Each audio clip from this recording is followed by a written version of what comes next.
السلام علیکم ورحمۃ اللہ وبرکاتہ۔ بیفا U S R G family, کیسے ہیں آپ لوگ؟ آج مورخہ 6 اکتوبر بروز جمعرات آپ لوگوں سے مخاطب ہوں۔ ایک بہت عرصے کے بعد آپ لوگوں سے بات چیت کرنے کا موقع مل رہا ہے۔ مجھے اندازہ ہے کہ آپ تمام لوگ مجھے پہلے کی طرح ہر روز سننا چاہتے ہیں، ہر روز دیکھنا چاہتے ہیں، ہر روز مجھ سے ملاقاتیں کرنا چاہتے ہیں جیسے کہ ہم پہلے کیا کرتے تھے، لیکن میری اپنی صحت اور پھر آئے دن مختلف اداروں اور عدالتوں کی پیشیوں کی وجہ سے میں آپ سے براہ راست مخاطب نہیں ہو سکتا، جس کے لیے میں بہت معذرت چاہتا ہوں۔ ایس آر جی فیملی، گزشتہ سالوں میں بہت سے نشیب و فراز دیکھے ہیں اور میں ان تمام لیڈرز، انویسٹرز کی محبت، مجھ پر ٹرسٹ تمام عمر نہیں بھول سکتا، جنہوں نے پہلے فیز میں مجھے جوائن کیا اور ایس آر جی کو بام عروج پر پہنچا دیا۔ لیکن آپ لوگوں کو پتہ ہے کہ میں 30 سال دیار غیر میں رہا ہوں، اور دیار غیر میں رہنے کی وجہ سے میں ملکی قوانین کا اس طریقے سے واقف نہیں تھا جیسا کہ میں آج ہوں، اور جو شخص مجھے جو کچھ بتاتا تھا میں اس کی بات پہ یقین کر لیتا تھا، کیونکہ دیار غیر میں رہتے ہوئے ہم نے یہی سیکھا اور سمجھا تھا اور سنا تھا اور دیکھا تھا کہ جو لوگ جو کہتے ہیں وہ وہی کرتے ہیں، لیکن یہاں پہ پاکستان میں اس کے برعکس ہوتا رہا۔ ہمیں جن چیزوں کی یقین دہانی کرائی گئی، جن چیزوں کے لیے ہم سے عہد و پیمان کیے گئے، ایسا کچھ ہوا نہیں۔ ہم سے پیسے لیے گئے، لیکن ہمارے لیے کام کرنے کے بجائے ہمارے راہ میں روڑے اٹکائے گئے۔ میں اپنے ملک کی قوانین اور ملک کے تمام اداروں کا احترام کرتا ہوں اور اپنے آپ کو قانون کا پابند سمجھتا ہوں، اسی وجہ سے ابھی بھی میں کورٹ کو فیس کر رہا ہوں۔ ایس آر جی کا ایک دوسرا فیصلہ جس کو ہم برا وقت کہہ سکتے ہیں، لیکن برا وقت اس لیے میرے لیے میں سمجھتا ہوں کہ اچھا ہے کہ ہمیں اچھوں کی اس نے پہچان کرا دی۔ برے وقت میں ہمیں یہ تو پتہ چلا کہ ہمارے ساتھ دل سے کون تھا، اوپر سے کون تھا۔ برے وقت میں ہمیں گالیاں کس نے دیں، برے وقت میں ہمارا ساتھ کس نے دیا، اور اچھے وقت میں ہمارے جوتے کس نے چاٹے۔ یہ ساری چیزیں وقت نے ثابت کی ہیں، اور ایسے موقع پرست لوگوں کو جو ایک سائیڈ پہ ہو گئے اور الٹا ہمارے خلاف لوگوں کو بھڑکانا شروع کر دیا، اور سیم ٹائم میں 10 کمپنیوں میں کام کرتے رہے۔ لیکن اللہ کا لاکھ شکر ہے، شکر الحمدللہ، کہ جہاں مجھے بے شمار منافقین ملے ہیں وہاں مخلصین کی کمی نہیں ہے۔ مخلص لیڈرشپ نے ہر وقت ہر طریقے سے دام در میں سخنے میرا ساتھ دیا، اور وہ آج بھی میری ایک آواز پہ لبیک کہنے کے لیے تیار ہے۔ میں ایسے تمام دوستوں کا، بھائیوں کا، بہنوں کا، بیٹیوں کا، بزرگوں کا، اسپیشلی ڈسیبل لوگ، نابینا لوگ جو ابھی بھی میسج کرتے ہیں، ہم سے یقین دہانی کراتے ہیں کہ ہم آپ کے ساتھ ہیں، ان لوگوں کو میں کبھی بھی بھول نہیں سکتا۔ ان سب کا مجھ پر وہی اعتماد ابھی تک قائم و دائم ہے۔ مجھے معلوم ہے جہاں میں نے اداروں کی، جیل کی سختیاں بھگتی ہیں، وہاں آپ تمام نے بھی، اسپیشلی ٹاپ لیڈرز نے بھی اسی طرح کی سختیاں برداشت کی ہیں۔ فیملی کی پرابلم، تھانوں کی پرابلمز، لیڈروں نے ان کے اوپر پرچے کر دیے، اور اتنا پروپیگنڈا کیا جاتا رہا کہ جی آپ نے تو کمپنی کو پیسے نہیں دیے، آپ نے جس لیڈر کے تھرو پیسے دیے ان کے اوپر پرچے کاٹے جائیں، ان کے اوپر چوری کے پرچے کاٹے گئے، ان کے اوپر زنا کے پرچے کاٹے گئے، ان کے اوپر جھوٹے قتل کے مقدمے بنائے گئے اور ان کو پھنسایا گیا۔ لیکن اس کے باوجود ان سب لوگوں نے ہمارا ساتھ دیا، ان سب لوگوں کا میں شکر گزار ہوں۔ مجھے جب بھی کوئی بھی فیملی میرے سے رابطہ کرتی ہے، اپنی مجبوریاں بتاتی ہے، تو میرا دل خون کے آنسو ہوتا ہے۔ کچھ لوگ ایسے ہوتے ہیں کہ کسی کے ماں بیمار ہے، کسی کا باپ بیمار ہے، کسی کی بیٹی بیمار ہے، کسی کی بیٹی کی شادی ہے، کسی بیوہ کی بچی کی شادی ہے، اور ان سب کے پیسے ہمارے پاس ہیں، اور وہ جب مجھ سے رابطہ کرتے ہیں، اور چھوٹی اماؤنٹ ہیں، کوئی بڑے بڑے اماؤنٹ بھی نہیں ہیں، کسی کا 4 لاکھ ہے، کسی کا 5 لاکھ ہے، کسی کا 50 لاکھ ہے، اور مجھے اتنی تکلیف ہوتی ہے کہ میں ایسے موقع پہ جب ان کو ان چیزوں کی اشد ضرورت ہے میں نہیں دے سکتا۔ آپ سب کو پتہ ہے کہ میرے بینک اکاؤنٹس، میری پراپرٹی سب اداروں کے قبضے میں ہے، میرا شناختی کارڈ بلاک ہے، میرا پاسپورٹ ضبط ہے، میرا نام ECL میں ہے، نہ میں کہیں آ سکتا ہوں، نہ میں کہیں جا سکتا ہوں۔ ان حالات میں آپ کی کیا مدد کر سکتا ہوں؟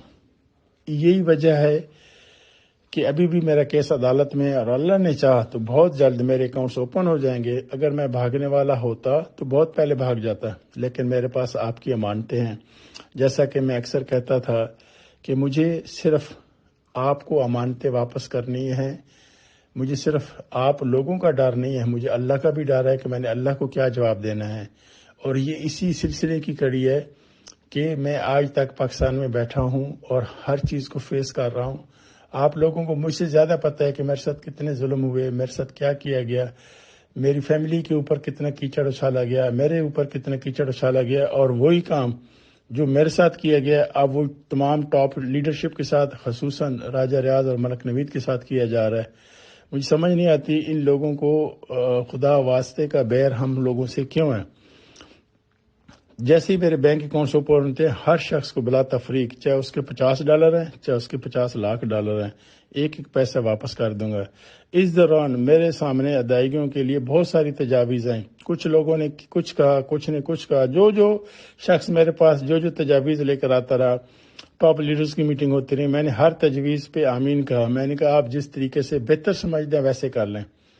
جرگے بنے، کمیٹیاں بنی، جو بندے میرے پاس جو سجیشن لے کر آئے، میں نے سب پہ آمین کہا. میں نے کبھی بھی کسی شخص کو ریفیوز نہیں کیا. اور آپ لوگوں کو پتہ ہے کہ جب مجھے آپ کو ادائیگی کرنی ہے، وہ میں نے آج بھی کرنی ہے، کل بھی کرنی ہے، اور جتنی جلدی یہ ادائیگی ہو جائے گی میں اللہ کے ہاں بھی سرخرو ہوں گا، آپ لوگوں کے ہاں بھی سرخرو ہوں گا. اور جب میرے پاس ٹاپ لیڈرز کی میٹنگ ہوتی رہی ہیں، 50 لیڈر، 60 لیڈر آتے رہے ہیں، تو اس وقت بھی میں نے ایک ہی آپشن رکھا کہ بھائی میرے بینک اکاؤنٹ اوپن ہو جائے، میں سب کو یکمشت پیسے دے دوں گا. لیکن کچھ لوگ جو صبر نہیں کر سکتے تھے، کچھ ایسے لوگ تھے جن کے پاس کھانے کو کچھ نہیں تھا، بچوں کی فیسز کے لیے پیسے نہیں تھے، ماں باپ کے علاج کے لیے پیسے نہیں تھے، انہوں نے ڈفرینٹ پرپوزل رکھے. انہی میں سے ایک پرپوزل آپشن بی کا تھا، جس کے لیے راجہ ریاض، ملک نوید اور بہت سارے مخلص لیڈروں نے دن رات محنت کی، اور اس کے لیے میں نے ایگری ہوا. اور اس کا طریقہ کار یہ تھا کہ جب میرے بینک اکاؤنٹ کھل جانے تھے تو آپشن بی کو میں نے پیمنٹ کرنی تھی، اور جو لوگ آپشن اے میں جاتے ان کو بھی پیمنٹ کرنی تھی. لیکن جیسے ہی کچھ لوگوں کو اندازہ ہوا کہ یہ B5U کے چولہے دوبارہ جلنے لگ جائیں گے، B5U کے ممبران کو دوبارہ روزگار ملنے لگ جائے گا، یہ پاکستان کی ہسٹری میں وہ کام ہونے جا رہا تھا جو آج تک نہیں ہو سکا. اس کو دیکھ کے چند بلیک میلرز، خود غرض لوگوں نے لاکھوں لوگوں کے بجھے چولہے بجھانے کے لیے ایک بار پھر سرگرم عمل ہوئے. انہوں نے پاکستان کے تمام اداروں میں آپشن بی کے خلاف درخواستیں دینا شروع کی. مختلف لوگوں کو ہیلوں بہانے سے اپنے ساتھ لے کر مختلف اداروں میں گئے. کوئی محکمہ انہوں نے نہیں چھوڑا جہاں انہوں نے جا کے کمپلین نہیں کی. کوئی ادارہ ایسا نہیں چھوڑا جہاں پہ انہوں نے یہ واٹس ایپ گروپس کے ذریعے اتنی ایڈورٹائزمنٹ کی، اس چیز کو اتنا ہائی لائٹ کیا. ابھی وہ کام شروع بھی نہیں ہوا تھا اور شروع ہونے سے پہلے ہی یوٹیوب چینل بھرے پڑے ہیں. کوئی دن رات ایسا نہیں ہے جس میں وہ میرے خلاف، ملک نوید کے خلاف، راجہ ریاض کے خلاف، اس کی فیملی کی کردار کشی نہ کرتے ہوں. اللہ ان لوگوں کو ہدایت دے. مختلف اداروں کی جانب جب انہوں نے درخواستیں دی، اور آج بھی وہ اسلام آباد ہائی کورٹ گئے ہوئے تھے، ایسی صورت میں ہمارے پاس دو ہی آپشن رہتے ہیں. ایک آپشن تو یہ ہے کہ جس طریقے سے میرا پچھلے 2 سال سے کردار رہا ہے کہ میرے بینک اکاؤنٹس بند تھے، اس کے باوجود ہم سسٹم چلاتے رہے، اور اس سسٹم کی وجہ سے مختلف اداروں میں ہم پھنستے چلے گئے اور ٹکر لے کر ہم یا تو میں آپشن بی کے لیے گارنٹر بنوں اور اپنے آپ کو خود ایک بار پابند سلاسل کروں، اپنے آپ کو بھی خوار کروں، اپنی فیملی کو بھی خوار کروں، اور آپ لاکھوں لوگوں کو بھی سالوں کے لیے خوار کر دوں. یہ تو ہے ایک آپشن کہ جی ہم اس بات پہ ڈٹ جائیں کہ ہاں جی ہم نے آپشن بی کے لیے کام کرنا ہے، دنیا کچھ بھی کہے، ہم تو یہ پاکستان سے نہیں چلا رہے، پاکستان سے باہر چلا رہے ہیں. اور جو بھی آپشن بی کی ٹیم ہے وہ اس کے اوپر کام کرتے ہوئے ان لوگوں کو اکوموڈیٹ کرے، اور اس کے لیے جو میری سزا ملتی ہے میں بھگتوں، اور آپ لوگ بھی بھگتے اور لیڈرشپ بھی بھگتیں. دوسرا آپشن یہ ہے کہ ملکی قوانین اور اداروں کا احترام کرتے ہوئے ہمیں عدالتوں کو یہ یقین دہانی کرانی ہوگی، اور جن اداروں میں یہ اپلیکیشنیں دی ہیں وہاں جا کر بھی اپنی صفائی پیش کرنی ہوگی، اور ان کو بتانا ہوگا کہ ہمارا اس کے ساتھ کوئی تعلق واسطہ نہیں ہے، اور جن لوگوں کی وجہ سے ہم یہ سسٹم چلانا چاہ رہے تھے ہم ان سے بھی معذرت کر لیں گے. اور صرف آپشن اے کے لیے ہم اپنے آپ کو پیش کرتے ہیں کہ جیسے ہی میرے بینک اکاؤنٹس اوپن ہوتے ہیں یکمشت تمام لوگوں کو ادائیگیاں کر دوں گا، کیونکہ مجھے بھی معلوم ہے اور آپ کو بھی معلوم ہے کہ میرے بینک اکاؤنٹس کسی وقت بھی اوپن ہو سکتے ہیں. عقل کا بھی تقاضا یہی ہے، جہاں ہم نے 2 سال سفر کیا ہے وہاں مزید 4-6 سال سفر کرنے کے بجائے ہم صبر کا دامن نہ چھوڑیں، عدالتوں پہ بھروسہ کریں، اداروں کے ساتھ ٹکر لینے کے بجائے